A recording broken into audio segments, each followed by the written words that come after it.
இன்றைக்கி ஆடி முதல் வெள்ளி ரொம்ப அமோகமாக சாமி கும்பிட்டு முடித்தாச்சு. சொன்ன மாதிரியே அம்பாளுக்கு வந்துட்டு நெயில் பாலிஷ் போட்டுட்டேன், மெட்டியும் வச்சுட்டேன். இதுக்காகவே பெயிண்டெல்லாம் வாங்கினேன். ஆனால் அதுக்கு அதிகமாக ஒன்றும் யூஸ் ஆகலை.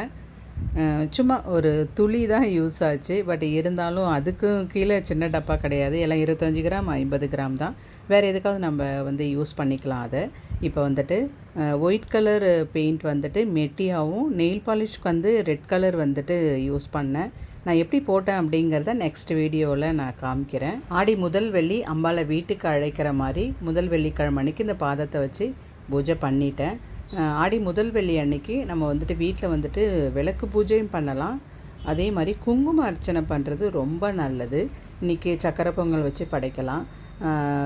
யாராவது புதுசாக பார்க்குறவங்களுக்காக சொல்கிறேன், இந்த வருடம் நான் படைக்க வேண்டாம் அப்படிங்கிறதுக்காக ரொம்ப சிம்பிளாக சும்மா வெள்ளிக்கிழமை அப்படின்றதால விளக்கேற்றி சாமி கும்பிட்ருக்கேன். ஏற்கனவே நான் வீடியோ போட்டிருக்கேன். ஒவ்வொரு வெள்ளிக்கிழமை குலதெய்வத்துக்கு எப்படி நம்ம சாமி கும்பிடணும், ஆடி முதல் வெள்ளி எப்படி படைக்கணும், அடுத்தடுத்த வெள்ளிக்கிழமை என்னென்ன படையல் போடணும் அப்படிங்கிறத நிறைய நம்ம சேனலில் கொடுத்துருக்கேன். ஃப்ரீயாக இருந்தீங்கன்னா செக் பண்ணிக்கோங்க. இந்த ஆடி வெள்ளியில் ஏதாவது ஒரு வெள்ளிக்கிழமை எலுமிச்சை மாலை உங்கள் கையால் கட்டி போடுங்க. நம்ம சேனலில் ஏற்கனவே இதை பற்றின வீடியோ நான் போட்டிருக்கேன், அதையும் செக் பண்ணிக்கோங்க. ஏதாவது ஒரு வெள்ளிக்கிழமை இந்த எலுமிச்சை மாலை துர்க்கைக்கு நம்ம கட்டி போடுறது ரொம்ப ரொம்ப நல்லது.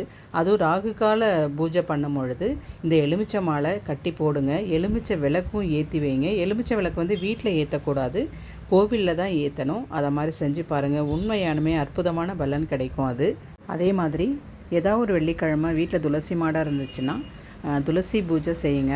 கண்டிப்பாக உண்மையாலுமே அது அந்த பூஜை ரொம்ப ரொம்ப சிம்பிள் தான். துளசிக்கான மந்திரம் சொல்லி வழிபாடு பண்ணுறது ரொம்ப நல்லது. அதையும் செஞ்சு பாருங்கள். ஒவ்வொரு வெள்ளிக்கிழமையும் ஒவ்வொரு அம்பாளை வணங்குறது ரொம்ப நல்லது. செஞ்சு பாருங்கள். ஏற்கனவே நான் நிறைய அந்த மாதிரி வீடியோ நம்ம சேனலில் போட்டிருக்கேன். டைம் இருந்தால் செக் பண்ணிக்கோங்க. அதையுமே இப்போதைக்கு அழகாக நம்மளுடைய அம்பாளுடைய பாதத்தை நான் இன்றைக்கி வெள்ளிக்கிழமை முதல் வெள்ளிக்கிழமை வீட்டுக்கு அழைச்சிட்டேன். மனசுக்கு நிறைவாக இருக்க முதல் வெள்ளி.